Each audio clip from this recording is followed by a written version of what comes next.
Викендов кој измина одиграни над преварите од втората кошаркарска лига на Македонија. Во осмото коло екипата на Пелистер забележи убедлива победа на свој паркет во спортската сала Младост во Битола над тимот на Академија ФМП со 85-69. Избраниците на Зоран Петковски се во серија од 6 победи и 2 загуби, и тоа на стартот од првенството од екипата на Охрид во второто коло и во претходното коло од Вардар. Пелистер на овој меч на стартот делуваше неубедливо и имаше негатива која со добра серија ја анулира и поведе.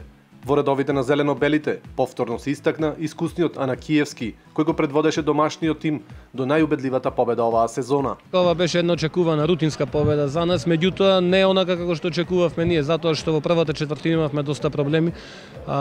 Еве како симптом кај нас јавува еден негативен, тоа што лошо ги отвараме надпреварите. Во прва четвртина лошо играме скоро на сите надпревари досега, но се консолидиравме, да кажеме. Ете, во втора четвртина со тој пресинг по цел терен пробавме нешто да смениме, да убрзаме играта и тоа не успеа. На полувреме тоа што се договоривме, трета четвртина го исполнивме. Разликата можеше да биде многу поголема, меѓутоа сакав да играат сите играчи на овој надпревар, сакав и тие што не добиваат шанса почесто денес да добијат шанса да поиграат повеќе, затоа што како што кажав, ова е млада екипа, сакам сите да стекнат едно искуство во оваа сезона, затоа што за понатаму сметам дека ќе ни биде доста потребно. Следниот надпревар се Шкупје во Скопје. Ваши согледувања?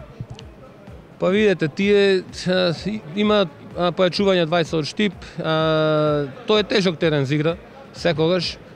Меѓутоа, јас сметам и мислам дека можеме да го добиеме, дека сме поквалитетна екипа. Ние, како по некое правило, играме ова година подобро во гости отколку на домашен терен. Тоа како еден парадокс кај нас се јавува. Сметам дека сме поквалитетна екипа и сметам дека може да се добие тој напревар, но ќе кажам повторно е тежок терен и многу ќе зависи од тоа какво судење ќе имаме. Утакмицата, како што видовте, прва четвртина ни беше доста слаба одбраната.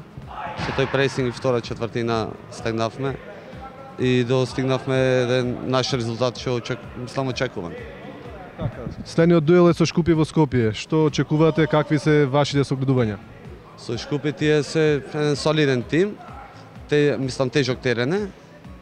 Ете, ние како што имаме информации, судење многу тешко. Очекуваме победа со добра одбрана, значи истрпливо во напад. И во квалитет сме многу подобри, значи по квалитетни сме, ако сме млада екипа. И јас мислам дека 90% треба да се добијат енотре.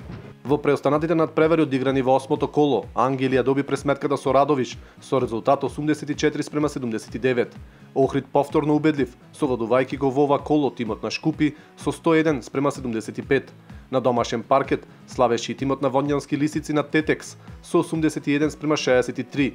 И во последниот меч во ова коло Вардар на гости го победи Гостивар со 72-83. По ова коло на табелата лидер останува тимот на Охрид со 16 бода. Вардар е на втората позиција со 14, колку што има и Пелистер на третата позиција.